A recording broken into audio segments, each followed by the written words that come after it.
Salve, salve pessoal, meu nome é Christian, sejam muito bem-vindos ao NAB Talks, seu podcast de carreira e liderança. No episódio de hoje nós vamos falar sobre desafios de gestão de pessoas pós-movimento de M&A. E o convidado de hoje é o Elcio Tessaro, diretor executivo de gestão de pessoas da Unidas. Esse programa é um oferecimento da NAB Capital Humano, consultoria especializada em recrutamento de executivos e desenvolvimento de lideranças. Seja muito bem-vindo, Elcio. Olá, tudo bem? Obrigado pelo convite. Muito bom revê-lo e estar aqui para compartilhar um pouco da experiência que eu tenho, do momento que eu estou vivendo, que está um momento muito, muito bacana. Sem dúvida, Elcio, eu que te agradeço. O Elcio eu conheço há já bastante tempo e tem um histórico fantástico na área de recursos humanos e também como empreendedor agora. Pessoal, a gente vai explorar tudo isso ao longo da nossa conversa. Deixa eu apresentar o Elcio devidamente, pessoal. O Elcio, ele é graduado em Administração de Empresas pela Federal do Paraná, pós-graduado em Recursos Humanos também pela Federal do Paraná, tem Master em Gerenciamento de Projetos pela George Washington University, nos Estados Unidos, é certificado pelo IBGC como conselheiro de administração, tem uma carreira super consolidada de mais de 38 anos na área de recursos humanos, em empresas de iniciativa pública e privada e capital nacional e multinacional, tanto no segmento de serviços quanto indústria. Nos últimos 18 anos, atuou como diretor de recursos humanos nas empresas HSBC GLT, Global Technology, Positivo Tecnologia, Ouro Verde Terceirização de Frotas e, mais recentemente, assumiu a diretoria executiva de gente da Unidas Locadora. A partir de 22, cumulativamente as funções de RH na Ouro Verde, na Unidas. E também empreendedor desde 2018, onde criou um novo conceito de açougue em Curitiba, Boem Beer, açougue moderno, com previsão de forte expansão para os próximos anos. Elcio tem 54 anos, é casado e pai de 2 filhos, Rodrigo, 24 anos e Manuela, 5 anos. Uau, Elcio, bastante história, né, cara? Tem bastante história. Até eu coloco 38 anos de experiência de RH, na verdade é 40, né? Caramba. Eu comecei eu acabei de fazer 55 anos agora, eu comecei com 15, então é 40 anos. Mas quando se fala 40 anos, o pessoal olha, putz, é um velhinho já, né? Então, para dar uma disfarçada, eu falo que são 38 anos. E é curioso porque quando você olha para trás, eu trabalhei só em RH. Né? Minha vida foi RH, foram 40 anos de recursos humanos. E hoje a maioria das pessoas, 90% das pessoas que eu trabalho, não tem 40 anos de idade. O que eu tenho Então, para dar uma disfarçada, eu falo que são 38 anos de RH e não 40. Que maravilha. Só um detalhe. Né? E começou com 15 anos, né? Comecei com 15 anos no antigo Banco Nacional. Isso, aproveita e conta a tua carreira. Boa, já vou emendar aqui. Isso. Comecei com 15 anos no Banco Nacional. Eu achei... Né, entrei em RH no Banco Nacional e achei sensacional. Na época, minha primeira função como colaborador do banco era separar material publicitário do Ayrton Senna e mandar para as agências. O Ayrton Senna estava no auge naquele momento. Uhum. E eu achei sensacional. Eu falei, pô, RH é maravilhoso. É separar cartaz, camiseta, banner, mandar para todas as agências e tudo. Mais tarde eu fiquei sabendo que não era RH, que isso aí era marketing puro e que eu acabei, naquela ocasião, o Banco Nacional em Curitiba, a atividade ficava com RH. Mas ali eu me apaixonei pela área e aí, né, circulei todas as áreas de RH e como eu comentei, né, eu tive a oportunidade de trabalhar tanto em multinacional quanto empresa nacional, empresa de capital público como Telepar e depois Brasil Telecom e empresa de dono, né? Então também trabalhei muitos anos na Positivo Tecnologia, então consegui transitar bem em todos os segmentos, né? Tanto público quanto privado. Tem sido uma bela experiência. Sim, sem dúvida nenhuma, uma experiência riquíssima, né? Eu só vou querer explorar muito disso, hein, cara? Bom, o Elcio, pessoal, é diretor ou head de gestão de pessoas de grandes empresas há 18 anos, né? 18 anos. Comenta um pouco, você já comentou na sua apresentação, mas fala um pouco para a nossa audiência como que é ser head de pessoas numa multinacional, super bem estruturada e empresa de dono, também grande, profissionalizada, Sim. Mas empresa de dono. Na verdade, eu recebi um convite. Eu trabalhei muitos anos, 18 anos, só em telecom.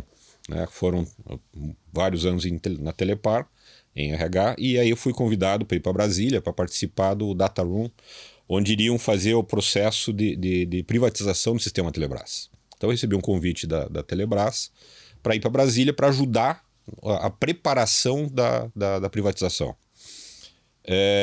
Naquela ocasião, a gente fez, foi um sucesso. O Grupo Opportunity com a Telecom Itália ganhou a licitação para essa região que englobava 14 estados, que depois virou Brasil Telecom. E eu acabei recebendo um convite para ficar em Brasília, onde seria a futura sede da Brasil Telecom. Então, logo que saiu o resultado da licitação, né, da privatização, eu acabei ficando em Brasília, a convite do grupo que assumiu, né, que era a Telecom Itália e o Grupo Opportunity, grupo de investimentos. E aí eu tive que contratar todo mundo, porque não tinha uma estrutura de RH centralizada, porque era formado por 14 estados, 14 empresas de telecomunicações estatais, e cada uma tinha, né, sua área de RH, seu presidente, sua financeira. Então, um grande job que eu tive que fazer primeiro foi criar, né, ajudar a criar o que seria o headquarter da Brasil Telecom, contratando o primeiro presidente, contratando o meu chefe, né, o diretor de RH naquela ocasião, e fazer também o trabalho ruim de RH, né, que é você fazer o desligamento de inúmeras pessoas, né? Mas é o que eu sempre falo, nós fizemos, até mesmo porque precisava, né? Não tinha como uma empresa única que estava se formando, você pegar e manter 14 diretores de RH, 14 diretores financeiros, era tudo 14, claro, 14 presidentes. Então, um segundo trabalho que eu tive que fazer foi coordenar a reestruturação da empresa de forma de transformar 14 empresas independentes para uma única empresa consolidada, né? E aí a primeira dúvida, né? Como é que você vai fazer isso sem gerar um grande impacto na vida das pessoas e sem gerar um grande impacto para o valor da empresa que estava se formando naquele momento? Então nós acabamos criando um programa que basicamente fazia o desligamento, mas apoiava as pessoas a se recolocarem no mercado. Então, assim, naquilo que a gente criou como células de emprego, nós basicamente saímos de um total de... dava 12 mil colaboradores nesses 14 estados. A gente, em 2 anos, nós estávamos deixando com 6 mil. Reduzimos 8 mil pessoas. Com um número muito baixo de ação trabalhista, que esse é o indicador se você fez um desligamento bem sucedido ou não, é o número de ações trabalhistas, né? E a gente teve sucesso nisso. Então é um trabalho ruim, mas eu acho que da mesma forma que você contrata uma pessoa com respeito, a saída dela faça com respeito. Perfeito. Né? E aí a gente criou então essas células de emprego, onde a pessoa, a gente avisava que ela seria desligada, e ela tinha a opção de, com o nosso apoio, ou criar uma empresa, se era um sonho dela, ser empreendedor, ou se aposentar, a gente ajudava inclusive no processo de aposentadoria, ou na recolocação em outra empresa de mercado. E esse programa, assim, com todo o nosso suporte, com todo o nosso apoio, foi um sucesso. Tanto é que ganhou um prêmio da BRH, naquela ocasião, como um programa responsável, né? Então, diferentemente de outras teles que surgiram naquele momento, que simplesmente foram e desligaram, tiveram inúmeras ações trabalhistas, tiveram um problema de imagem junto ao mercado. Na Brasil Telecom, por conta desse programa que a gente criou, com respeito ao colaborador, tivemos praticamente nada ou muito pouco reclamação. Então foi, né, uma experiência bacana. Assumiu um grupo, né, uma nova diretoria, tudo. E aí que chegou um momento que eu acabei recebendo um convite para fazer, e naquela ocasião, na Brasil Telecom, eu estava como gerente corporativo. Né? Então, meu próximo passo era assumir uma carreira de diretoria. Daí eu recebi um convite, alguns anos mais tarde, exatamente daquele diretor de RH primeiro que eu contratei para o Brasil Telecom. Olha só. Ele tinha assumido a vice-presidência do HSBC, com sede em Curitiba, onde eu nasci e toda a minha família está aqui.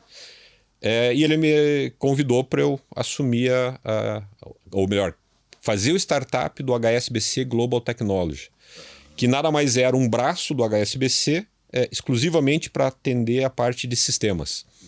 Então o HSBC Banco naquela ocasião, ele entendia que era mais barato você ter profissionais, criar uma empresa e ter profissionais de tecnologia dentro de casa do que você ter que terceirizar muitos dos serviços. Então criou-se o HSBC Global Technology, que a gente chamou de GLT, HSBC GLT, isso em 2006. E eu fui o empregado número 1 dessa empresa. De novo, né?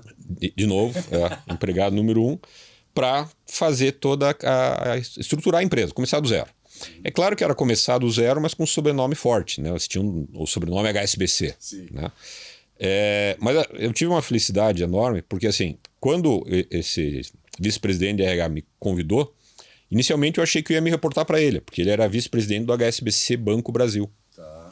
E depois, na primeira conversa, ele falou, não, você vai se reportar ao HSBC Global Technology da Índia, que o headquarter está lá. Uhum.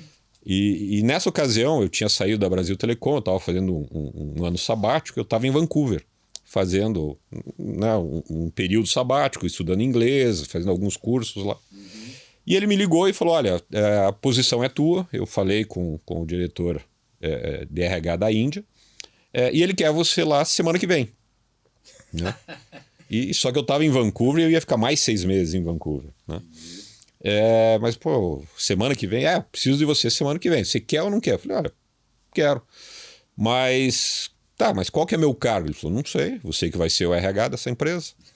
E meu salário? Ele falou, também não sei. Desenha tudo. Então você vai ter que chegar, fazer a organização da empresa, definir cargos, estrutura de cargos, salários, benefícios e tal. Inclusive o teu cargo, o teu salário. Eu falei, pô, isso aí é pegadinha do malandro, né?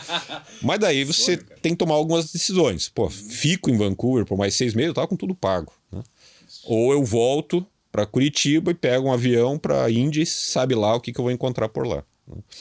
E aí acabei fazendo isso, né? Aceitei o convite, vim, fui lá para a Índia, tive a primeira reunião com o meu chefe lá, que era o diretor global desse HSBC Global Technology, e fiquei lá por quase 3 meses entendendo o que era o business lá, para você trazer para Curitiba e aí começar e fazer o startup. Então foi uma experiência muito bacana, muito bacana. Cometi vários erros culturais, eu diria, né? Normal, porque eu não conhecia a cultura indiana, não deu nem tempo de eu estudar a cultura indiana. E acabei aprendendo lá na marra. Né? Mas foi uma experiência muito rica. Quando eu voltei para Curitiba, aí eu falei que eu era empregado número 1 porque eu era registrado número 1. Porque a partir do momento que eu criei toda a estrutura de cargos e salários, aí eu transferi o meu chefe, que era head do banco HSBC. Ele era head de uma operação do HSBC em Curitiba, e eu transferi ele para o HSBC Global Technology. Então, assim, ele era meu chefe, ele deveria ser o número 1, mas no contrato eu fui contratado antes, então eu brinco, né? Então, assim, o título de empregado número 1 dessa empresa estava comigo. E aí o desafio foi muito bacana, porque eu precisava eu tinha a opção de ou pegar as políticas que o HSBC Banco Brasil tinha e adotar essas políticas. Poderia pegar o que tinha no HSBC da Índia e trazer para cá, só que tinha muita diferença cultural e de legislação, ou buscar a terceira opção.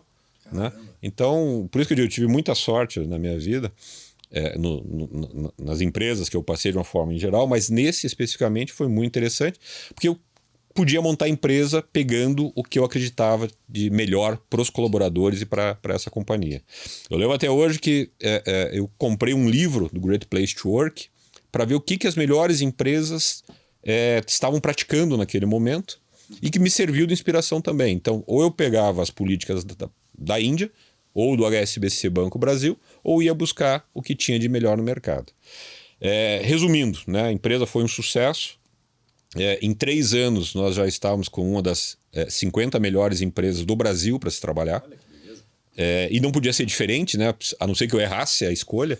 Então, como eu pude escolher, né, eu brinco, era um cardápio de coisas. Eu podia escolher de cada uma, e aí eu tinha obrigação de fazer uma das melhores empresas para se trabalhar. E isso foi muito bacana. A gente cresceu rapidamente. No final de 2 anos, 3 anos, nós já estávamos com quase 300 funcionários. O meu nome acabou, né, aparecendo muito no mercado de trabalho, pelo sucesso e pela rapidez com que a gente criou essa empresa E eu acabei, na época, recebendo um convite da Positivo Tecnologia, que na época era Positivo Informática ainda, que tinha crescido muito. A empresa cresceu muito rápido, pegou uma oportunidade de mercado e apostaram. Só que quando você tem uma empresa familiar com oportunidade de mercado, você aposta em crescer, né? Ou seja, a parte de produção, venda e outras áreas de suporte você acaba deixando para um segundo momento. Você tem que pegar aquela janela de oportunidade. Claro. E foi aí que eles me chamaram, né? Eles viram meu nome no mercado, tendo feito um trabalho muito bacana na HSBC Global Technology, e me convidaram para ir fazer a estruturação de todo o RH mais estratégico, né? A Positivo Tecnologia, até a minha entrada, nunca teve um diretor de RH. Era um gerente de RH que vinha fazendo esse papel muito bem, mas que acabou ficando grande para ele até pela dimensão que a empresa tomou. Sim. Né? Então ali foi um desafio que quando eu cheguei, a Positivo Tecnologia estava com 6 mil funcionários e estava enfrentando o problema de não ter uma gestão estratégica de RH. Né? Tinha problema de greve, problema de roubo de componente, problema de operação tartarugas, né? Tinha tudo que é jeito e ficava claro que era por falta de uma gestão de pessoas mais próximas. Né? Então eu acabei assumindo o convite, aceitando o convite em 2010 e aí para mim foi uma aula de empreendedorismo, porque a Positivo Tecnologia respira empreendedorismo. Né? O seu fundador, o Hélio, é um cara que inspira todo mundo, é um cara que incentiva todo mundo a pensar fora da caixa, a buscar sempre mais. E aí eu comecei a repensar, não diria repensar, mas pensar mais claramente de um dia eu ter algum negócio próprio. Né? Porque eu sou formado em administração, na faculdade você é naturalmente condicionado a empreender, né? Tinha deixado isso de lado até pela minha carreira em RH em grandes empresas, mas ali na Positivo Tecnologia, de certa maneira, a gente viveu isso muito de perto. O empreendedorismo real, né? No dia a dia.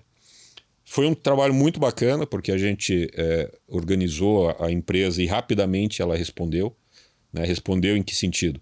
Quando eu cheguei lá, a gente tinha um turnover mensal na ordem de 7% a 8%. Nós estamos falando que em um ano trocava praticamente a empresa inteira. Então eram 6 mil funcionários que eram, a grosso modo, trocados anualmente. Então como é que se vai pensar em criar valor e pensar em perpetuar a companhia se você não pode contar com a pessoa amanhã? Né? E claramente por falta de políticas de RH e de gestão de pessoas mais próximas. Né? Isso reduziu drasticamente. Em 3 anos, a gente tinha índice de turnover na faixa de 1,5%, bem aceitável para a indústria. E as pessoas começavam a mostrar sinais de querer continuar na empresa. Porque a empresa, na sua essência, sempre foi muito boa. O que faltava era uma gestão mais próxima de pessoas. Então esse foi um trabalho muito bacana, mas eu fiquei com isso muito tempo de eu quero empreender. Né? E aí chegou... Eu estava com 9 anos de Positivo Tecnologia, 2010 a 2019.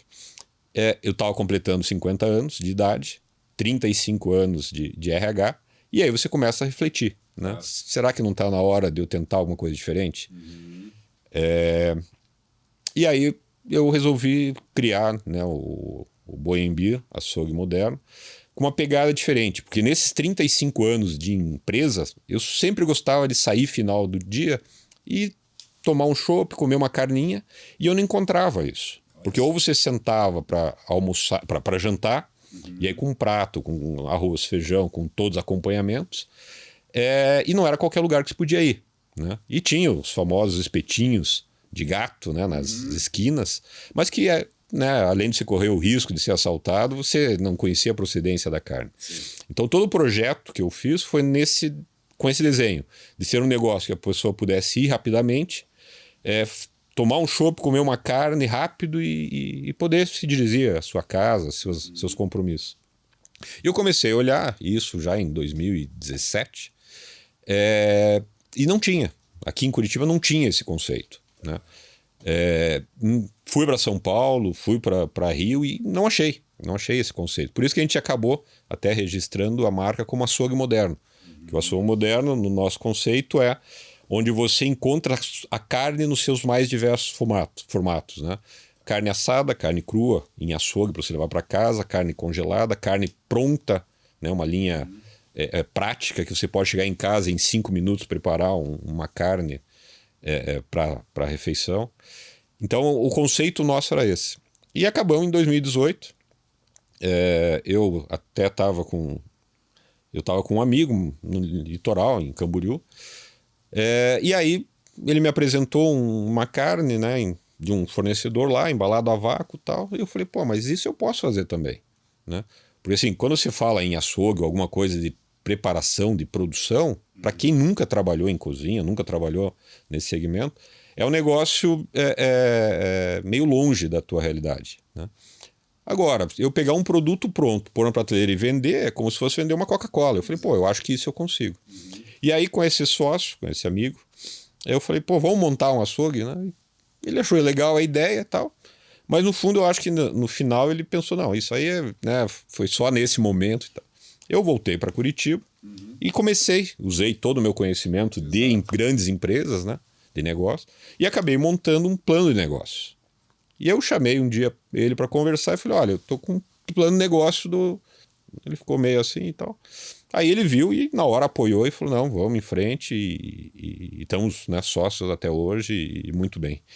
Mas então, né, o que foi muito bacana disso foi que eu acho que no momento certo eu amadureci a ideia de empreender. Sim. Com conhecimento adquirido ao longo de 35 anos em grandes empresas, através da própria formação que eu tive como administrador, e aí entendi que chegou o momento de empreender.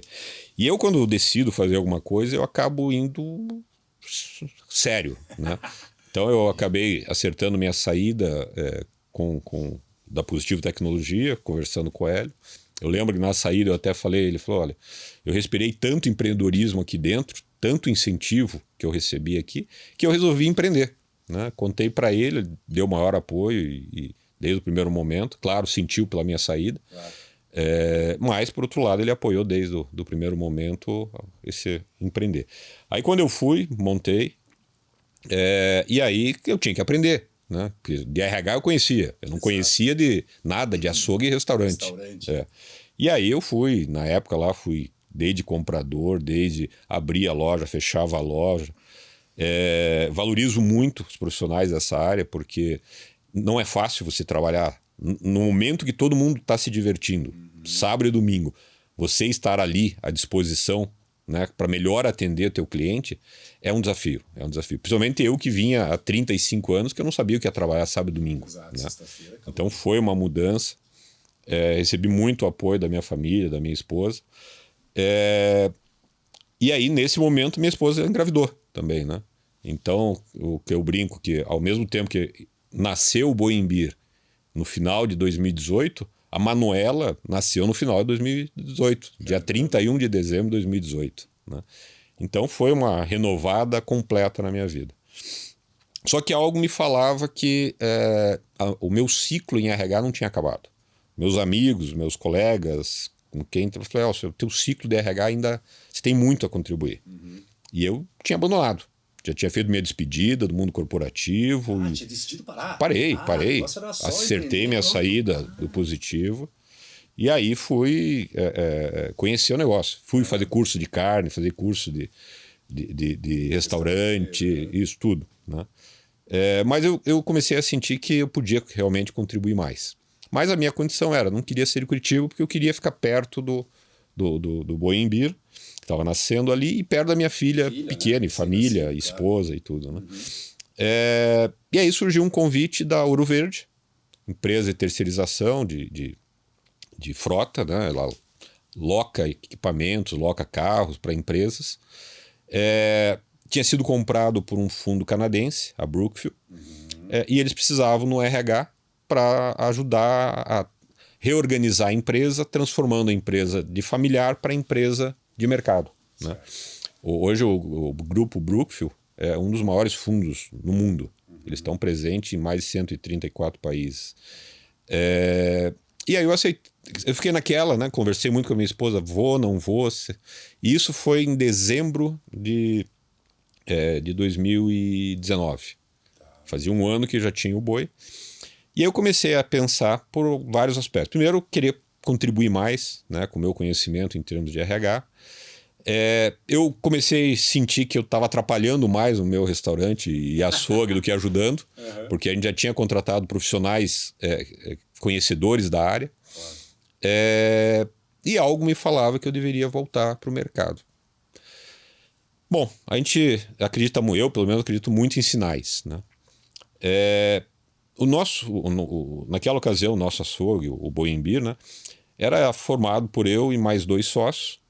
Um que tocava a operação, né, e eu e o outro fundador, a gente não estava mais ali diretamente na operação.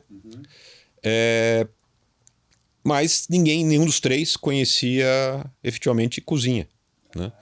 E aí o pessoal, de certa maneira, falava, pô, a ideia é maravilhosa, tal, mas quem toca, né? Qual que é a formação de quem toca? E nenhum de nós 3 temos formação em restaurante, né? Muito menos em açougue. E a gente começou a pensar que deveria trazer algum chefe de cozinha, né? Foi aí que a gente já tinha feito alguns trabalhos com o Vitor Bourguignon, que estava participando do MasterChef. E ele um dia nos procurou e falou, olha, se eu ganhar, eu quero virar sócio de vocês. O que está corretíssimo, porque essas pessoas que participam de reality show, se elas não tiverem evidência, elas desaparecem. Né? Isso aconteceu com vários participantes de qualquer reality show. Exato. E aí, nessa ocasião, o Vitor falou, olha, se eu ganhar, eu gostaria de ser sócio de vocês e tudo. Minha esposa intermediou isso, ela já conhecia o Vitor. E eu até falei para os meus sócios, olha, independente dele ganhar o programa, só iniciativa, ou sair da zona de conforto, ou ir atrás, ou querer, para mim tem um valor enorme isso. Né? As pessoas que fazem diferente, querem crescer, querem, né, buscar algo mais. E no fim ele ganhou. Né? No fim ele ganhou o programa MasterChef em 2018, MasterChef é a revanche. O resultado saiu em em 2019, quando daí eu sim, né? Ele vindo para cá, eu posso efetivamente sair de tudo, a gente faz uma movimentação interna, ele assume a cozinha do boi e me libera para ir para o mercado. Aceitei o convite, dei o meu ok em dezembro de 2019 para Ouro Verde, aceitando, e negociei meu início para fevereiro. Tá. 60 dias para fazer a transição. Do pouco que eu fazia dentro do boi ali, que já tinham me escanteado quase, eu tinha que fazer uma transição. Né? Né, por isso que eu digo, eu acredito em destino e assumi a Ouro Verde, uma bela de uma empresa, muito bem estruturada desde o começo, com pessoas apaixonadas pela empresa, mas que teve um revés aí, acabou sendo exposta negativamente no mercado por uma situação particular que eles enfrentaram. E eu senti que eu podia contribuir elevando a motivação, a moral daquelas pessoas, que é uma empresa de muito sucesso desde a sua fundação. Aceitei, comecei em fevereiro e em seguida veio a pandemia. Né? Talvez um dos sinais que eu tinha lá atrás que eu deveria voltar para o mercado era a questão da pandemia que estava por vir, quem sabe. Porque graças à pandemia eu tinha meu salário, eu tinha minha atividade, eu consegui bancar o salário de todos os funcionários do Boi Imbir. E a gente não precisou desligar absolutamente ninguém. Porque ficou fechado? Ficou fechado quantos meses? Foram 6 meses fechados. 6 meses bancando o salário de todos os colaboradores. Isso no começo, né? E no começo da pandemia. Exato. No começo do business também, né? Ah, sim. Da Boi, né? Tinha um ano e pouquinho. Pois é. Tinha um ano e pouquinho. Então, por isso eu digo, as coisas não acontecem por acaso. Eu acabei, graças ao emprego que eu tinha, a Ouro Verde, que eu entrei também como diretor de RH, conseguindo bancar todas as condições dos funcionários, mesmo fechado, a gente acabou não... Né, fomos um dos poucos estabelecimentos que conseguimos manter. Né? Eu não digo que isso é mérito, eu digo que é uma situação que a gente conseguiu, mas uma pena que nem todo mundo conseguiu ter essa condição que eu tinha de conseguir bancar.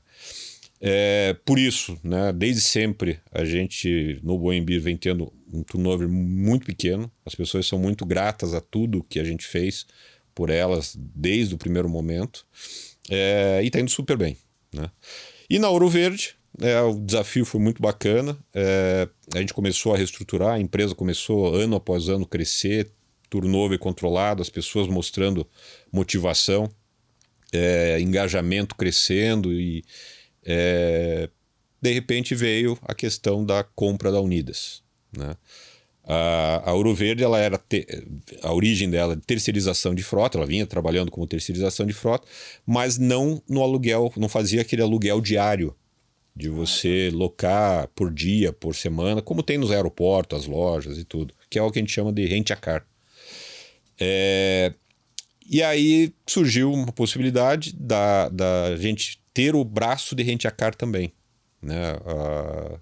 A gente brinca, né? Caiu no nosso colo a possibilidade de comprar a Unidas, essa parte do rent-a-car, a outra parte da terceirização de frota foi para a nossa concorrente, para a Localiza, e a gente conseguiu manter e fazer a compra em outubro de 2022, há um ano e pouquinho atrás. Né?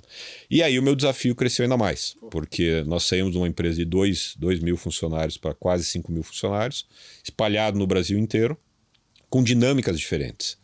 Porque a Ouro Verde, como é terceirização de frota, ele não tem aquele mesma velocidade de varejo. Claro. Porque você negocia contrato, 12 meses. Nós tínhamos contrato de terceirização de frota de caminhões, de tratores, de colheitadeiras e tal, contratos de 5, 6 anos, temos até hoje. Né? E de repente você assume o varejo, que essa locação de carro diário é intenso, né? É uma operação bastante rápida, você tem que decidir e agir muito rápido, porque senão você perde espaço para o teu concorrente, né? E é um mercado muito agressivo. E o desafio que eu venho tendo é de integrar, né, 2 empresas, 2 culturas diferentes, similares, depois a gente identificou que tinha similaridade, mas diferentes, e transformar rapidamente numa única empresa. A gente não pode perder tempo nessa integração. Né? E é isso que a gente vem fazendo até agora. Então estou exatamente nesse momento onde a gente já vê os grandes resultados que a gente vem tendo nesse 1 ano e meio, basicamente, de operação conjunta. E tivemos algumas decisões muito felizes. Né? A primeira foi a de assumir o nome Unidas e não mais usar o nome Ouro Verde. Por que disso? Porque o nome Unidas é conhecido no Brasil inteiro. Né? Até porque é B2C. Né?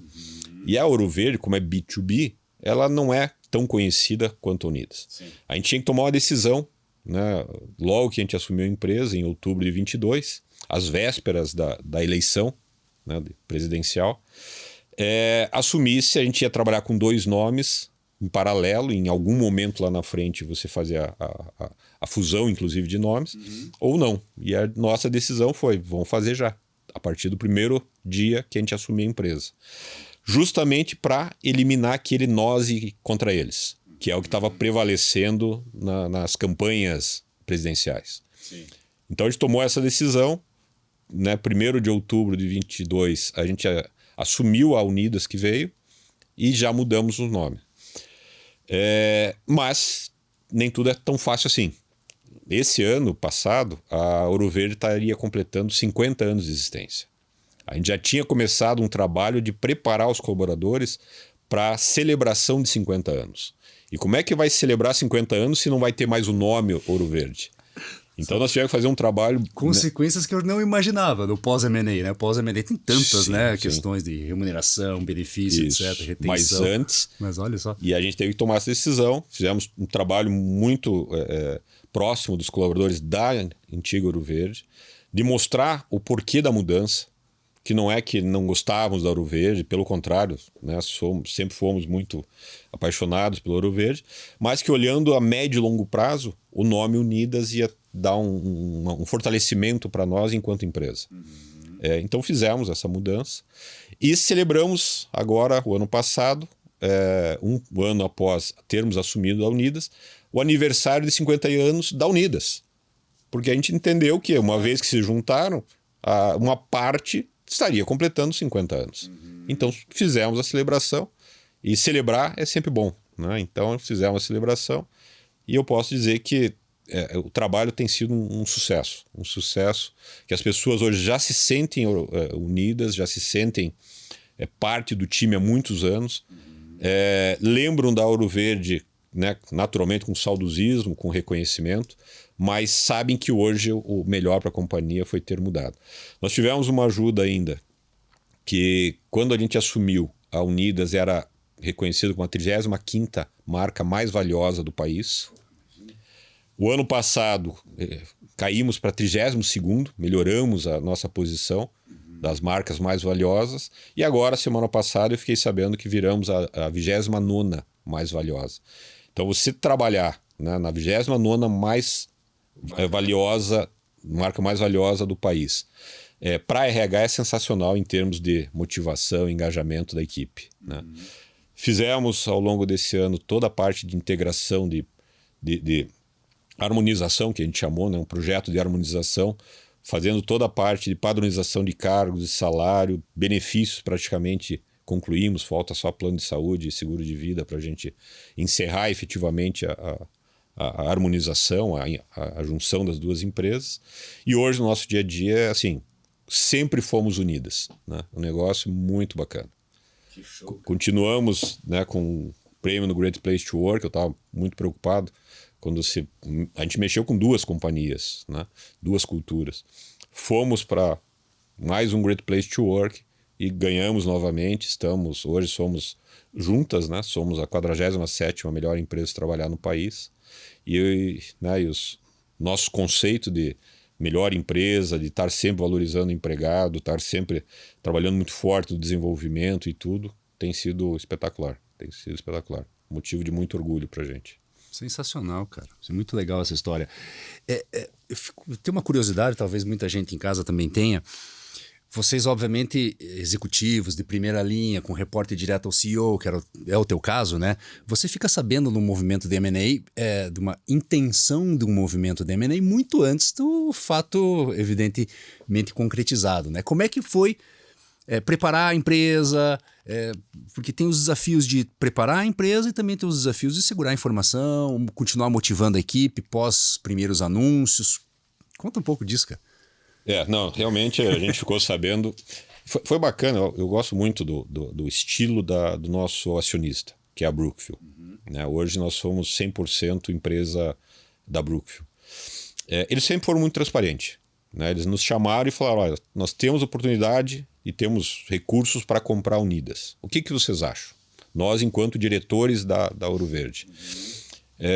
Pra gente, no primeiro momento, foi um susto, né? Pô, mas a gente vai dobrar o tamanho e vamos entrar num segmento que a gente não conhece, né? Que é o rente a cara, o aluguel diário, né? Mas juntos construímos o modelo de negócio, vimos que era viável, vimos que tinha muita sinergia, porque a grosso modo todos compram um carro, locam um carro, caminhões e tudo, e vendem carro na última ponta. Então tinha muita similaridade, ainda que eram mercados diferentes, né? Um é B2B e outro B2C. Mas eles nos envolveram desde o começo só que realmente a gente não podia abrir nada do tema, né? Principalmente porque a gente segue todas as regras da CVM, a Unidas na ocasião era listada, né? Então não podia dar nenhum disclosure para o mercado e nada, né? Então a gente teve que segurar, inclusive, das pessoas mais próximas da gente. Eu, inclusive, segurei até da minha esposa, né? Porque né, você, assim, é muito confidencial, você não pode. E claro, no momento certo você acaba falando. Claro. Então foi um período aí de praticamente 6 meses que a gente teve que segurar e não teve como ser diferente. Quando começou aí a negociação de compra, aí saiu um fato relevante para o mercado, tanto por parte da Ouro Verde quanto por parte da antiga Unidas, dizendo que realmente estava se havendo uma negociação. Naturalmente isso tem que passar por aprovação do CAD, então teve um período que ficou no CAD também lá para aprovar e no final deu tudo certo. E aí fizemos, né, a gente criou para marcar o dia 2 de outubro de 22, que foi a virada, que a gente assumiu a Unidas, viramos o nome de Ouro Verde para Unidas também, a gente criou o Dia U. Né? Então o Dia U, né, a gente fez um trabalho muito forte de divulgação, de envolvimento de todos os praticamente 5 mil colaboradores, nesse novo momento, dessa nova, né, virada de chave, o momento que a gente já está passando. Então ficou conhecido como Dia U. E como eu falei, né, em outros momentos aqui, faça com respeito sempre, né? Claro, você tem que guardar reserva de muitas informações, até por estratégia de negócio. Claro. Mas a partir do momento que está decidido, divulgue, conte, fale, né, para todo mundo, as pessoas entendendo, independente do nível dela, independente do que fazem dentro da companhia, seja o mais transparente possível. Diga para ela, responda. Então, são vários fóruns, justamente de reunir todo mundo virtual, né? Hoje é muito fácil, se quer reunir todos os funcionários, você coloca todo mundo, né, em salas virtuais. E a gente fez vários bate-papos com líderes, com funcionários, para explicar exatamente o momento que a gente estava, naquele 2 de outubro. E aí, naturalmente, isso, né, facilitou muito a integração das empresas. Joia. Imagino, depois vocês ainda continuaram sendo premiados, porque no Great Place to Work o funcionário tem que responder o questionário, né? Então, se ele está desmotivado, se o clima organizacional não é positivo, ele, né? A gente sabe como é que é. O cara vai lá e responde de forma o que ele acha que é verdade naquele momento, né? Muito, muito interessante você ter conseguido fazer a integração e ainda mantido esse clima super, super positivo. Cara, curiosidade também, como é que foi teu telefone ou teu WhatsApp no dia que saiu essa informação do fato gerador ainda, do pré-business? Porque daí o diretor, ele se sente ameaçado na hora, né? Fala assim, cara, vou sair? É o seu, vou ficar, vou sair? Como é que era isso?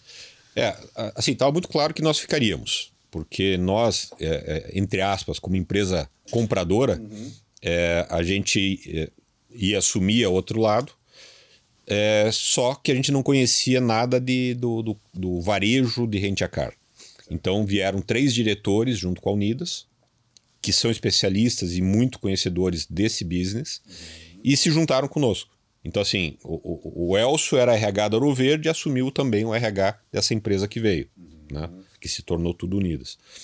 O CFO também a mesma coisa. Então todos os diretores da antiga Ouro Verde assumiram as suas áreas correlatas da Unidas que veio, né? E vieram esses 3 diretores que são especialistas. Então a integração foi muito boa desde o começo, porque nós não tivemos sobreposição. Então acho que eu já passei por isso na época de Brasil Telecom, né, que teve que fazer o desligamento de muita gente, porque existia muita sobreposição de funções. Nesse caso não teve, porque se complementaram. Então a Ouro Verde não tinha o braço de Rent a Car, ela assumiu, né? E a empresa que veio não tinha parte de terceirização de frota, então assumiu. Então nós não tivemos que fazer desligamento por conta de sobreposição de atividades. Então isso facilitou muito. Facilitou muito. CFO, CHRO da outra empresa? Não vieram. Porque a gente teve a opção de escolher quem viria para nós.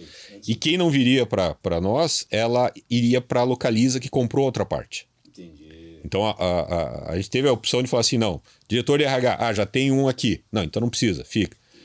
Diretor de CFO, não, já temos um aqui. Não precisa. O diretor de marketing do Rent a Car. Opa, esse nós não temos. Então esse nós queremos. Então, nesse processo, a gente conseguiu escolher de forma que não houvesse sobreposição, né? E com a pergunta que você fez, e como é que foi o telefone? O telefone tocou de tudo quanto é jeito, né? Mensagem de curiosos, de amigos e pessoas, de colaboradores, vários, né? A gente faz uma gestão muito próxima do time e todo mundo queria saber, né? E claro, a gente foi respondendo, né, dentro do possível. Quando era muita pergunta de colaborador sobre o mesmo tema, então vamos marcar uma live, coloca todo mundo em sala e fala tudo, né? O nosso presidente, ele é um cara extremamente preocupado com pessoas, o que facilita muito o meu serviço. Qualquer coisa, ele fala, Elcio, vamos reunir todo mundo, vamos contar, vamos... Né? A gente faz toda uma estruturação. Então foi muito, muito tranquilo e gratificante todo esse trabalho que a gente fez até agora. Legal, cara. Acho que você comentou 2 vezes que seja justo, comunique, né? Seja, vamos dizer assim, da mesma forma receptivo que você foi no momento de integrar a pessoa na entrada, seja respeitoso também na saída. Eu acho que isso certamente se traduziu para bons resultados aí nas empresas por onde você passou. Cara, me fala um pouco do futuro do Boembeer. O que você pretende agora? Vai virar um fogo de chão? Vamos abrir nos Estados Unidos? O que nós vamos fazer? O Boiendir é muito interessante, porque foi muito bem aceito desde o primeiro momento pelo público. Tanto é que a primeira loja a gente montou era uma portinha, né? Então, como todo empreendedor que está começando, né, a empreender, vão montar, se der errado, você fecha rápido e, claro, né, perde muda, pouco. Perde pouco, exatamente. Mas deu muito certo, a gente começou a ter problema já no começo por falta de espaço. Então, a gente começou a perder clientes, não porque não gostavam ou porque era ruim, é porque não tinha espaço, né? Tinha fila de 1 hora e as pessoas esperavam 1 hora, 1 hora e meia. Aí nós conseguimos comprar o ponto ao lado da onde tinha montado. É um shopping de rua, né, um street mall ali. E tinha uma loja ali que acabou não dando muito certo. A gente acabou comprando o ponto. E depois compramos mais um ponto ali. Então, das 5 lojas nesse shopping, nós estamos com 3 espaços, né? Então, hoje eu tenho condições de atender 120, 130 pessoas ao mesmo tempo, né? Sem dificuldade. Aí muitos clientes, né, questionando, mas tem que atravessar todas, né, a cidade para ir, a gente está aqui no Juvevê, Cabral, Bacaxiri, Centro Cívico, é mais difícil e tudo. E aí eu já morei também no Cabral, sei que é um bairro, né, incrível, um bairro com muito potencial e com poder de renda também. Acabamos montando a segunda loja no meio da pandemia. Então fomos ousados aí porque a gente começou a construir e lá a gente construiu do zero. Então a primeira loja a gente montou, assim, era um mall, né? Que a gente mall novo, né? Eu conheço, só botou a loja, só né? colocamos uma loja. Na loja do Cabral, não. A gente alugou um terreno por 10 anos e tivemos que construir do zero, desde a fundação, tudo. Tivemos que fazer tudo.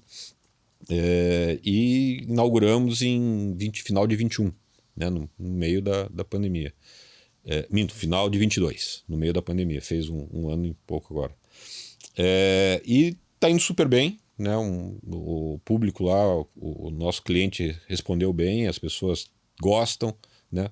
Desse conceito que eu falo assim, a gente não é um restaurante normal, assim, tradicional, né? A gente restaurante, as pessoas podem ir, mas se ela quer ir, né, naquela origem lá, tomar um chopp, comer uma carne e ir para casa, rapidinho, você tem, né? E muita gente gosta desse conceito. Nós já ganhamos, né, nesses 5 anos vários prêmios, né, como um dos melhores churrascaria, restaurantes de Curitiba. E a gente foi agora, né, no ano passado, no final do ano passado, eleito o melhor lugar para ir com amigos. Olha que legal. Não sabia. Então teve uma votação e nessa votação nós ganhamos como o melhor lugar para ir com amigos, para curtir com amigos de Curitiba. Né? Pô, sensacional. E é o conceito que eu coloquei lá atrás, que eu queria, né? lá atrás, que era um negócio exatamente nessa linha. Então nós estamos com 2 lojas hoje. Agora em novembro a gente vai inaugurar a 3ª no Parque Shopping Barigüi, na expansão do shopping. Nós já alocamos, já estamos trabalhando no projeto, tudo. E aí a ideia para o próximo ano é a gente sair de Curitiba, mantendo as lojas de Curitiba próprias, e aí para fora a gente está decidindo ainda, mas a princípio nós vamos buscar investidor. Investidor não definiu se é para o modelo franquia, eu acredito que não. Eu acredito que a gente vai mais buscar investidor que queira expandir, né? Expandir para fora, montando uma loja ou 20, enfim. Né? Porque o modelo que a gente fez desde o início é escalável, né? Ou seja, a ideia que a gente fez foi vamos montar uma coisa que possa ser facilmente replicável. Que o modelo possa ser replicado. E a gente já tem esse expertise, porque assim, se é uma loja que já existe, a gente sabe como entrar e começar a operar naquela loja. Se é um terreno que a gente tem em alguma localidade, eu sei como construir. E agora shopping, né? E o próprio shopping já sinalizou o interesse dele de nos levar para outras capitais dentro da Multiplan mesmo. Então a expansão está pronta, está preparada. A gente está com todos os processos desenhados, né? O sócio que toca a operação vem tocando com muito sucesso. Ele é muito criterioso, tem que ter um padrão, né? Eu acho que um grande erro que muitos restaurantes cometem é, se vai num, é um padrão, se vai em outro, é outro padrão. Exato. A gente preza muito para que a pessoa, vendo a marca Boimbira, onde ela esteja, ela sabe o que ela vai encontrar lá. Não vai ter nenhuma surpresa. Consistência na entrega, né? Então, o projeto de expansão é esse. É a terceira loja em novembro. E aí, pro ano que vem, estamos conversando com alguns investidores já. Inclusive, estão buscando conversar com mais. Opa, estamos aí sempre conversando, né? Conversar. Pessoal, olha aí, ó. Querem abrir um Boimbir? Entre em contato com o Elcio aí. Na verdade, não comigo, né? Não com o Elcio, viu? Tem o meu sócio que toca a operação, é com ele que a gente fala. Entre em contato com a gente que a gente costura aí com o sócio do Elcio. Eu saí da operação, fico mais como investidor e naturalmente a gente acaba, né, participando nos horários vagos de muitas decisões. Claro. Poxa, passou super rápido. Faz tempo que eu não vejo o Elcio, tava com saudades aí de conversar com ele. Tem que marcar um outro, cara. Já passou? Já passou, cara. Então, poxa, deixa aí tuas considerações finais, Elcio, por favor, para o nosso pessoal. Então, bom, em termos de empreendedor, eu tive que aprender muita coisa na marra. Eu confesso que eu achei que era mais fácil empreender no país. Ouvia muitas pessoas falando, não, é difícil empreender, tem muita resistência. E olha, tem que parabenizar cada um dos empreendedores no país, porque tem todas as dificuldades do mundo e não é tão fácil de você empreender. Só vou citar um exemplo, né, o que eu quero dizer com isso. Tem várias linhas de crédito. Né? Então, quando a gente, né, decidiu empreender, bati em alguns bancos oficiais, em outros bancos e tal. Tudo não, tem linha de crédito e tal. Só que eles pedem que tenha 1 ano de histórico e que você comprove o resultado que você tem. Eu falei, mas eu preciso de crédito para abrir o negócio. Eu precisava que alguém avaliasse o potencial daquilo para ver se vale a pena investir ou não. Mas não, todas as linhas de crédito que a gente conseguiu, que a gente tentou, foi requerido que mostrasse o balanço de 1 ou 2 anos. Alguns lugares, bancos oficiais, inclusive pedindo 2 anos de balanço. Então, assim, você tem que ir com a cara e a coragem e com algum recurso que você tenha. Né? Então, graças a Deus, a gente tinha condições de arriscar. Mas isso é uma coisa que me marcou muito, que eu acho que, né, como é que se vai desenvolver tantos potenciais talentos aí no empreendedorismo se você não dá a condição mínima dele começar. Eu entendo os lados do banco, tem que cuidar, porque, né, como que se vai dar a linha de crédito para alguém que não consegue pagar e tudo. Mas acho que tem que ter uma forma de avaliar o projeto e a condição que a pessoa tem por trás, né, a ponto dela conseguir ou não assumir. E enquanto RH, né, minha ideia é terminar esse projeto e aí sim parar, né, do mundo corporativo, me dedicar ao meu negócio. Ainda eu acho que eu tenho mais uns 3, 4 anos pela frente, até fazer total transformação da Unidas. É uma empresa maravilhosa, é uma empresa que te dá muita condição, te dá muita condição de crescer e oportunidade de se desenvolver. E esse trabalho de integração, eu diria assim, talvez seja, né, um grande marco na minha carreira, que talvez feche a minha carreira com chave de ouro. Né? Então, por hora, não penso em parar, mas chega uma hora que você tem que começar a dar espaço para os mais jovens. Né? Então, eu já começo a sinalizar mais 3, máximo 4 anos, eu continuo no mundo corporativo, e aí depois eu vou, né, tomar cerveja e comer carne lá no Boimbir. Obrigado, Elcio, parabéns aí pelo teu histórico, sucesso aí nos teus negócios, empreendimentos e, obviamente, a gente mantém contato. Perfeito, muito obrigado pelo convite, estou sempre à disposição. Assim chegamos ao final desse episódio do Nabitox. Se você gostou do conteúdo, curta, compartilhe e assine o canal. Se você quiser falar sobre recrutamento de executivos e desenvolvimento de lideranças, entre em contato conosco. Obrigado e até a próxima.